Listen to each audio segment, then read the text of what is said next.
Yesu Kristo nashimwe. Uyu munsi ni umunsi wa 50 dusoma ijambo ry'Imana. Uyu munsi turatangira ku gice cya 21. Ejo twasoje igice cya 20 dusoma imidugudu y'ubuhungiro. Rero uyu munsi turatangira ku gice cya 21. Titire yaho iravuga ngo umugabane w'Abalewi. Reka dusome mu izina rya Yesu. Nuko abatware b'amazu y'Abalewi basanga umutambyi Eliyazari na Yosuwa mwene Nuni n'abatware b'amazu y'imiryango y'Abisiraheli, bababwirira aho bari bari i Shilo mu gihugu cy'i Kanani bati, Uwiteka yategekesheje Mose yuko tuzahabwa imidugudu yo guturamo hamwe n'ibikingi byayo, ngo tuzajye tuyiragiramo amatungo yacu.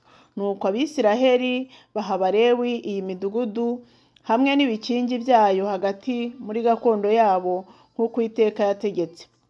Ubufindo bwerekana imigabane y'amazu y'Abakohati bene Aroni umutambyi bo mu Balewi, bahabwa imidugudu 13 ku y'umuryango wa Yuda no ku wa Simeyoni no ku wa Benyamini, kandi bene Kohati bandi bafindirwa imidugudu 10 ku y'umuryango wa Efurayimu no ku midugudu y'Uwadani no ku y'igice cy'umuryango wa Manase. Kandi bene Gerushoni bafindirwa imidugudu 13 ku y'amazu y'umuryango wa Isakari no ku y'uwa Asheri no ku y'uwa Nafutali no ku y'igice cy'umuryango wa Manase i Bashani. Kandi bene Merari nk'uko amazu yabo ari, bahabwa imidugudu 12 ku y'umuryango wa Rubeni no ku y'uwa Gadi no ku y'uwa Zebuluni. Nuko rero Abisiraheli bagabanyiriza Abalewi batya iyi midugudu n'ibikingi byayo nk'uko Uwiteka yategekesheje Mose. Babagabanya mu muryango w'Abayuda no mu muryango w'Abesimiyoni iyi midugudu, bayisobanura amazina. Iyo niyo ya bene Aroni bo mu mazu ya Kohati b'Abalewi, kuko umugabane wa mbere wari uwabo. Nuko babaha Ikiriyataruba ariyo Heburoni mu gihugu cy'imisozi ya Yuda hamwe n'ibikingi biyikikije. Arubu yari se wa Anaki, ariko imirima y'uwo mudugudu n'ibirorero byawo babiha Kalebu mwene Yefune kuba gakondo ye. Kandi baha bene Aroni umutambyi i Heburoni n'ibikingi byaho, ari wo mudugudu w'ubuhungiro bwa gatozi, n'i Libuna n'ibikingi byaho, n'i Yatiri n'ibikingi byaho, na Eshitemoa n'ibikingi byaho, n'i Horoni n'ibikingi byaho, n'i Debira n'ibikingi byaho, na Ayini n'ibikingi byaho, n'i Yuta n'ibikingi byaho, n'i Betishemeshi n'ibikingi byaho.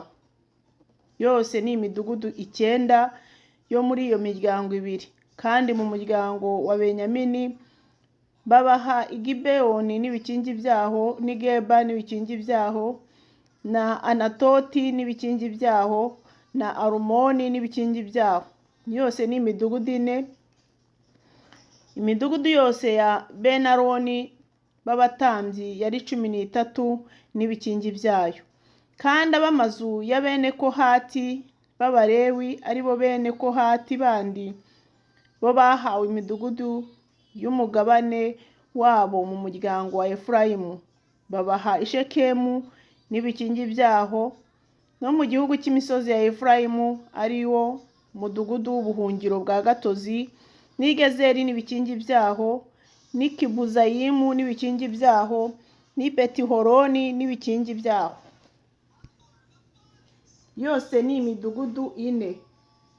Kandi umuryango wa Dani babaha Eliteke n'ibikingi byaho, n'i Gibetoni n'ibikingi byaho, na Ayaloni n'ibikingi byaho, n'i Gatirimoni n'ibikingi byaho. Yose ni imidugudu 4. Kandi mu gice cy'umuryango wa Manase babaha Itanaki n'ibikingi byaho, n'i Gatirimoni n'ibikingi byaho. Iyo midugudu uko ari 2. Imidugudu yose ya bene Kohati kandi yari 10 yari 10 n'ibikingi byayo. Kandi bagabanyiriza bene Gerushoni bo mu mazu y'Abalewi mu mugabane w'igice cy'umuryango wa Manase igorani y'Ibashani n'ibikingi byabo, ari wo mudugudu w'ubuhungiro bwa gatozi n'i Beshitera n'ibikingi byaho, iyo midugudu uko ari 2. Kandi mu muryango wa Isakari babaha Igishiyoni n'ibikingi byaho, n'i Daberati n'ibikingi byaho, n'i Yaramuti n'ibikingi byaho, na Eniganimu n'ibikingi byaho, yose ni imidugudu 4.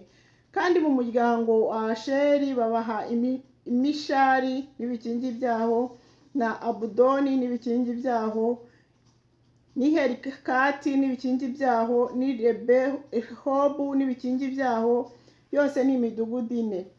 Kandi umuryango wa Nafutali babaha Ikedeshi n'i Galilaya n'ibikingi byaho, ari wo mudugudu w'ubuhungiro bwa gatozi, n'i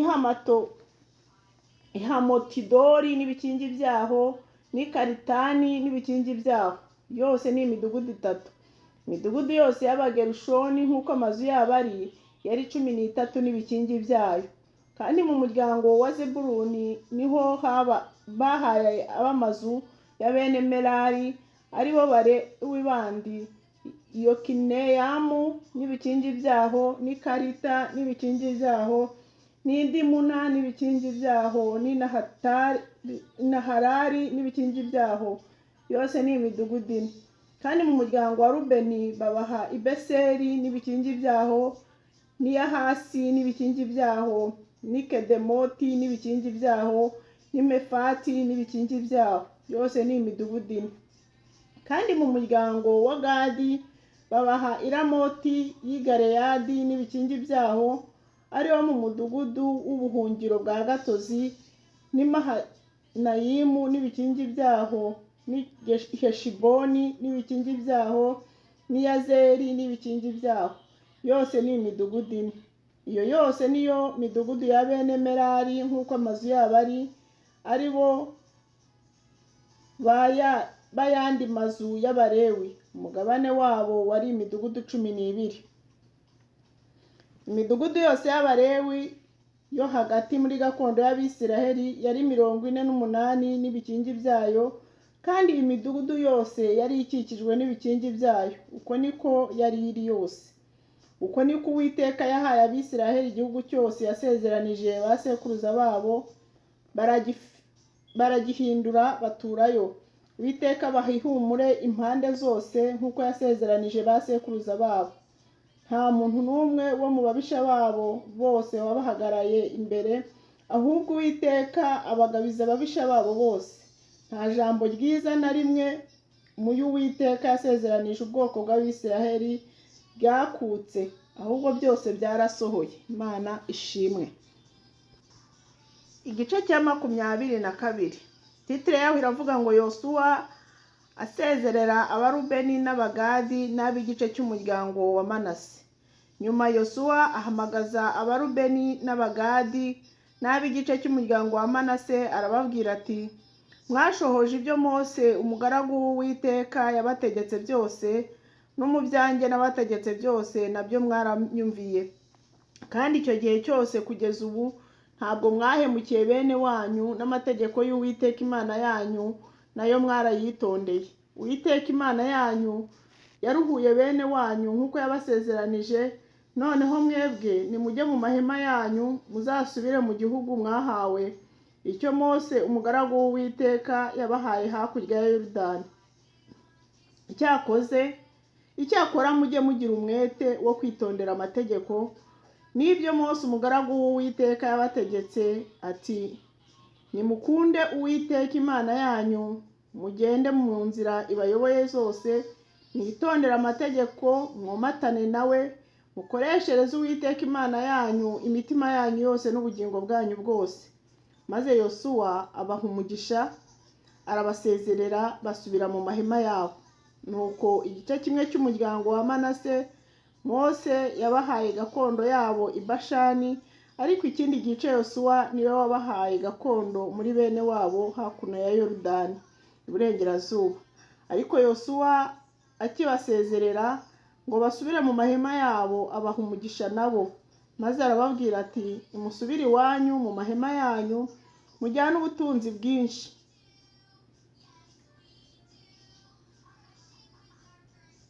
Nimusubire iwanyu mu mahema yanyu mujyanye ubutunzi bwinshi, murongoye amatungo menshi cyane, mujyanye ifeza n'izahabu n'imiringa n'ibyuma n'imyenda myinshi cyane. Nuko nimugabane na bene wanyu iminyago y'ababisha banyu. Biyubakira igicaniro kuri Yorodani. Nuko Abarubeni n'Abagadi n'ab'igice cy'umuryango wa Manase basubirayo, bava mu Bisiraheli Shilo yo mu gihugu cy'i Kanani bajya mu gihugu cya Galeyadi, icyo bahinduye aho bahawe gakondo nk'uko Uwiteka yategekesheje ururimi rwa Mose. Bagera mu gihugu gihereranye na Yorodani mu gihugu cy'i Kanani, bahiyubakira igicaniro cy'amabuye kuri Yorodani cy'ikimenywa bose. Bukeye Abisiraheli bumva ko Abarubeni n'Abagadi n'ab'igice cy'umuryango wa Manase bubatse igicaniro mu irasukiro ry'i Kanani mu gihugu gihereranye na Yorodani mu bw'Abisiraheli. Nuko rero Abisiraheli babimenye, iteraniro ryabo ryose riteranira i Shilo kugira ngo bajye kubarwanya.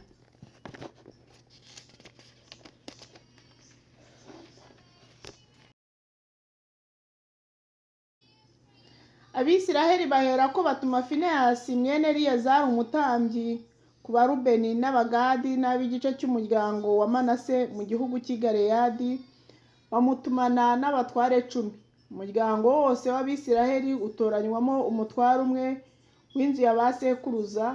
Umuntu wese muri bo yatoranyijwe mu bihumbi by'Abisiraheli ari umukuru w'inzu ya ba sekuruza. Nuko bageze mu Barubeni n'Abagadi n'ab'igice cy'umuryango wa Manase mu gihugu cy'i Galeyadi,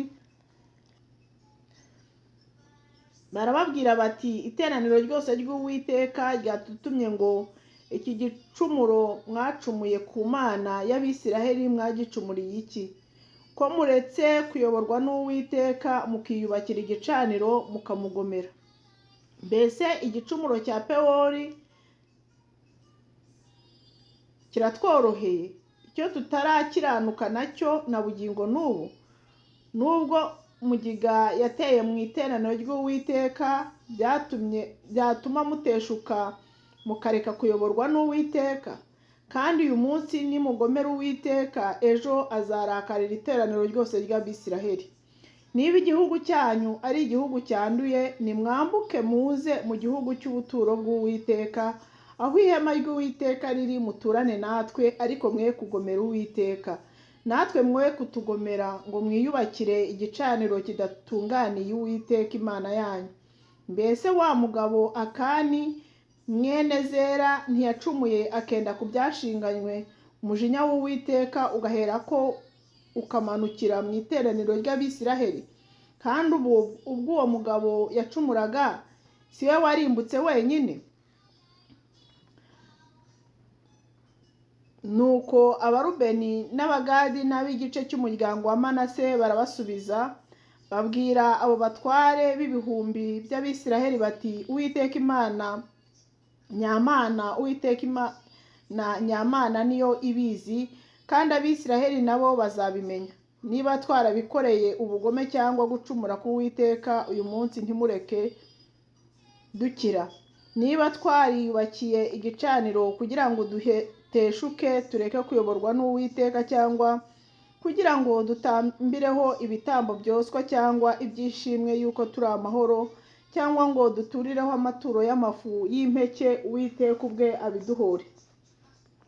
Ahubwo twabigize dufite impamvu, kugira ngo mu gihe kizaza abana banyu batazabaza abacu bati muhuriye he n'Uwiteka Imana y'Abisiraheli? Ko Uwiteka yagize Yorodani urugabano hagati yacu namwe, mwa Barubeni n'Abagadi mwe nta mugabane mufite ku Uwiteka. Niko abana banyu bazabuza abacu kubaha Uwiteka. Nicyo cyatumye twigira inama tuti henga twiyubakira igicaniro kitari icy'ibitambo byoswa cyangwa ibindi bitambo, ahubwo kizaba umuhamya hagati yacu namwe no hagati y'abuzukuruza bacu bazadukurikira, kugira ngo dukoreshereze Uwiteka ibitambo byacu byoswa n'ibindi bitambo n'ibitambo by'ishimwe yuko turi amahoro. Abana banyu be kuzabwira abacu mu gihe kizaza bati, nta mugabane mufite ku Uwiteka. Nicyo gituma tuvuga tuti, niba tubwira batyo cyangwa abuzukuruza bacu bo mu gihe kizaza, tuzahera ko tubasubize tuti, dore imyubakire y'igicaniro cy'Uwiteka ba data bubatse kitari icy'ibitambo byoswa cyangwa ibindi bitambo, ahubwo ni umuhamya hagati yacu namwe. Barongera baravuga bati, biragatsindwa ko twagomera Uwiteka uyu munsi, tugateshuka tukareka kuyoborwa nawe, tukiyubakira igicaniro cy'ibitambo byoswa cyangwa icyo guturiraho amaturo y'amafu y'impeke cyangwa n'ibindi bitambo kitari igicaniro cy'Uwiteka Imana yacu kiri imbere y'ihema ryayo. Maze Finehasi umutambyi w'abatware b'iteraniro n'abatware b'iteraniro aribo batware b'ibihumbi by'Abisiraheli bari kumwe nawe bumvise uko Abarubeni n'Abagadi n'Abamanase babashubije, birabanezeza cyane. Nuko Finehasi mwene Eliyazari umutambyi abwira Abarubeni n'Abagadi n'Abamanase ati, noneho uyu munsi tumenye yuko Uwiteka ari hagati muri twe, kuko mutacumuye ku Uwiteka mutyo, none mukijije Abisiraheli amaboko y'Uwiteka. Finehasi mwene Eliyazari umutambyi na ba batware bava mu gihugu cy'i Galeyadi cy'Abarubeni n'Abagadi basubira i Kanani mu Bisiraheli, bababwira uko babashubije. Ibyo binezeza Abisiraheli, bahimbaza Imana, ntibasubira kuvuga ko bazabarwanya bakarimbura igihugu Abarubeni n'Abagadi batuyemo. Nuko Abarubeni n'Abagadi bahimba icyo gicaniro Edi, risobanura ngo ni umuhamya wo muri twe, kuko Uwiteka ariyo Mana. Igice cya 23. Yosuwa abihanangiriza kuzirukana amahanga asigaye. Hashize iminsi myinshi Uwiteka amaze kuruhura Abisiraheli mu ntambara z'ababisha babo bose bari babakikije, kandi Yosuwa yari ashaje ageze mu zabukuru. Ahamagaza Abisiraheli bose n'abatware babo n'abakuru babo n'abacamanza babo n'abatware b'ingabo, arababwira ati, ubu dore ndashaje ngeze mu zabukuru, namwe mwabonye ibyo Uwiteka yagiriye ayo mahanga yose ku bwanyu, kuko Uwiteka Imana yanyu ari we wabarwaniye. Dore ayo mahanga asigaye muri iki gihugu hamwe n'amahanga yose narimbuye, nayabahesheje ubufindo ngo abe gakondo y'imiryango yanyu, uhereye kuri Yorodani ukageza ku nyanja nini y'Iburengerazuba. Kandi Uwiteka Imana yanyu izabakinagiza imbere yanyu, izabirukana buheriheri, muhere ko muhindura igihugu cyabo nk'uko Uwiteka Imana yanyu yababwiye. Nuko mube intwari cyane, mubone kwitondera no gusohoza ibyanditswe mu gitabo cy'amategeko ya Mose byose, kugira ngo mutazateshuka muciye iburyo cyangwa ibumoso.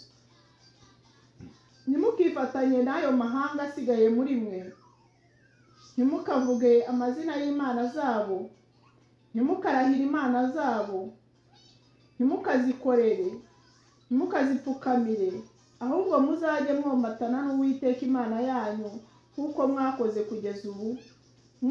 Muzi yuko Uwiteka yirukanye imbere yanyu amahanga manini akomeye, ariko mwebwe kugeza ubu ntawabahagaze imbere ngo abaneshe. Ahubwo umwe muri mwe azirukana abantu 1000, kuko Uwiteka Imana yanyu izabarwanira nk'uko yababwiye.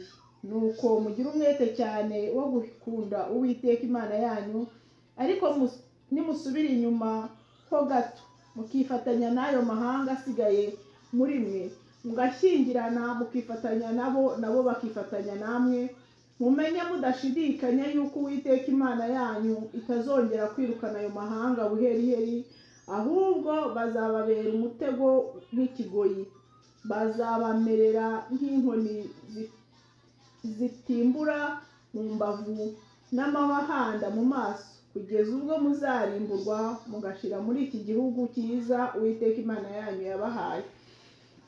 Dore ubu ngiye kugenda nk'uko abandi bose bagenda, kandi muzi neza mu mitima yanyu yose no mu bugingo bwanyu bwose yuko nta kintu na kimwe cyabuze mu byiza byose Uwiteka Imana yanyu yabasezeranije. Byose byabasohoyeho, nta kintu na kimwe muri byo cyabuze. Nk'uko ibyiza byose Uwiteka Imana yanyu yababwiye byasohoye, niko Uwiteka azabasohozaho ibyago byose kugeza aho azabarimburira mugashira muri iki gihugu cyiza Uwiteka Imana yanyu yabahaye. Nimurenga isezerano ry'Uwiteka Imana yanyu yabasezeranyije mukajya gukoresha izindi mana mukazipfukamira, uburakari bw'Uwiteka buzabakongera murimburwe vuba mushire muri iki gihugu cyiza yabahaye. Igice cya 24. Titire yaho iravuga ngo Yosuwa atekerereza Abisiraheli ibyabaye, abihanangiriza gukorera Uwiteka wenyine. Yosuwa ateraniriza imiryango y'Abisiraheli yose i Shekemu, ahamagaza abatware b'Abisiraheli n'abakuru babo n'abacamanza babo n'abatware b'ingabo, baza kwiyerekana imbere y'Imana.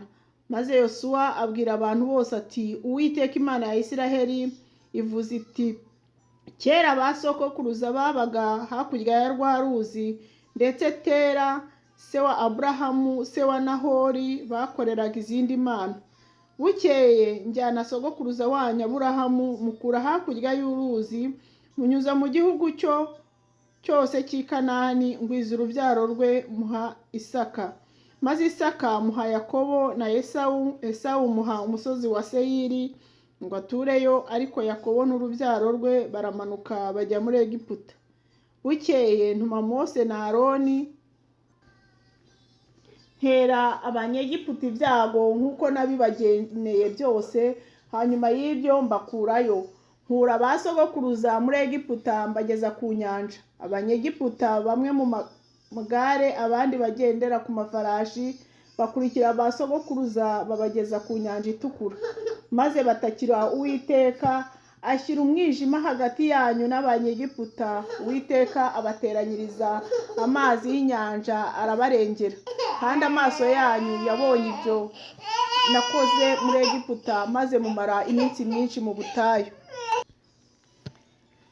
Mbajyana mu gihugu cy'Abamori bo hakurya ya Yorodani, barwana namwe, ariko ndababagabiza muhindura igihugu cyabo, maze mbarimburira imbere yanyu. Bukeye Baraki mwene Sipori umwami w'Imowabu arahaguruka arwanya Abisiraheli, niko gutumira Balamu mwene Bewori ngo aze kubavuma, ariko nanga kumvira Balamu. Icyo cyatumye abasabira umugisha, nuko mbakiza amaboko ya Baraki. Nyuma mwambuka Yorodani mugera i Yeriko, abaho barabarwanya, ndetse n'Abamori n'Abaferezi n'Abanyakanani n'Abaheti n'Abagirugashi n'Abahivi n'Abayebusi, maze ndababagabiza bose.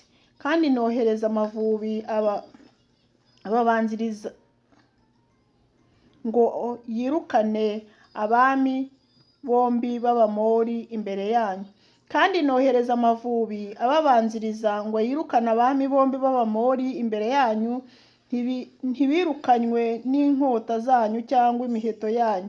Maze mbaha igihugu kitabaruhije, n'imidugudu mutubatse muyituramo, n'inzabibu n'imyelayo mutateye, nibyo murya none. Nuko none mwubahe Uwiteka, mumukorere mu by'ukuri mutaryarya, kandi mukureho za mana za ba sogokuruza banyu bakoreraga hakurya ya rwa ruzi no muri Egiputa, mujya mukorera Uwiteka. Kandi niba mutekereza ko ari bibi gukorera Uwiteka uyu munsi, nimwitoranirize uwo muzakorera. Niba ari izo mana ba sogokuruza bakoreraga zo hakurya ya rwa ruzi, cyangwa imana z'Abamori bene iki gihugu murimo, ariko njye n'inzu yanjye tuzakorera Uwiteka. Abantu baramusubiza bati, kwimura Uwiteka ngo dukorere izindi mana biragatsindwa, kuko Uwiteka Imana yacu ariyo yadukuranye muri Egiputa na ba sogokuruza, ikatuvana mu nzu y'uburetwa, kandi igakora ibimenyetso bikomeye mu maso yacu, ikaturinda mu nzira yose no mu mahanga yose twanyuzemo. Imbere yacu Uwiteka yirukana abo muri ayo mahanga yose, hamwe n'Abamori bari batuye muri iki gihugu. Nicyo kizatuma dukorera Uwiteka, kuko ariyo Mana yacu.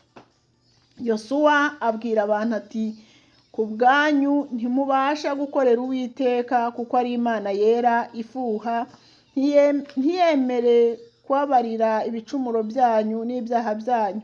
Kandi nimwimure Uwiteka mugakorera imana z'abanyamahanga, azahindukira abagirire nabi, abarimbure n'ubwo yari yarabagiriye neza. Nuko abantu babwira Yosuwa bati, oya, ahubwo tuzakorera Uwiteka. Yosuwa abwira abantu ati, nuko muri abagabo bo kwihamiriza ibyo, yuko muhisemo Uwiteka kuba ari we muzakorera. Nabo bati, turi abagabo b'ibyo. Yosuwa ati, noneho ubwo ari byo mukureho imana z'abanyamahanga ziri muri mwe, mukomereze imitima yanyu ku Uwiteka Imana ya Isiraheli. Abantu babwira Yosuwa bati, Uwiteka Imana yacu niyo tuzakorera, kandi tuzayumvira. Nuko uwo munsi Yosuwa asezerana n'abantu, abahera amateka n'amategeko i Shekemu. Yosuwa ashinga ibuye ry'umuhamya. Nuko Yosuwa yandika ayo magambo mu gitabo cy'amategeko y'Imana, yenda ibuye rinini arishinga munsi y'igiti cy'umwera cyegeranye n'ubuturo bwera bw'Uwiteka. Yosuwa abwira abantu bose ati, dore iri buye ni ryo muhamya uduhamiriza ibyo, kuko ryumvise amagambo Uwiteka yatubwiye yose. Nicyo gituma bibaye umuhamya muri mwe, kugira ngo mutazihakana Imana yanyu. Nuko Yosuwa asezerera abantu ngo umuntu wese ajye muri gakondo ye. Nuko hanyuma y'ibyo Yosuwa mwene Nuni, umugaragu w'Uwiteka, ahera ko arapfa, yari amaze imyaka 110. Bamuhamba mu rugabano rwa gakondo ye Timunasitera, mu gihugu cy'imisozi miremire ya Efurayimu, ikasikazi y'umusozi wa Gashi. Yosuwa akiriho, Abisiraheli bakoreraga Uwiteka, no mu gihe cyose cy'amakuru basigaye Yosuwa amaze gupfa. Abo ni bo bari bazi neza imirimo yose Uwiteka yakoreye Abisiraheli. Kandi Abisiraheli bari barazanye amagufa ya Yozefu bayakuye muri Egiputa, nuko bayahamba i Shekemu mu gikingi Yakobo yaguze na bene Hamori se wa Shekemu ibice by'ifeza 100. Ayo magufa aguma muri gakondo ya bene Yosefu. Eliyezari mwene Aroni arapfa, nawe bamuhamba ku gasozi Finehasi umwana we yari yahawe mu gihugu cy'imisozi ya Efurayimu. Imana rero ibaha umugisha. Dusozeje igice cya Yosuwa, igitabo cya Yosuwa cyose. Tuzakomeza n'igitabo cy'abacamanza. Imana yo mu ijuru ibagirire neza. Ndabakunda mu izina rya Yesu.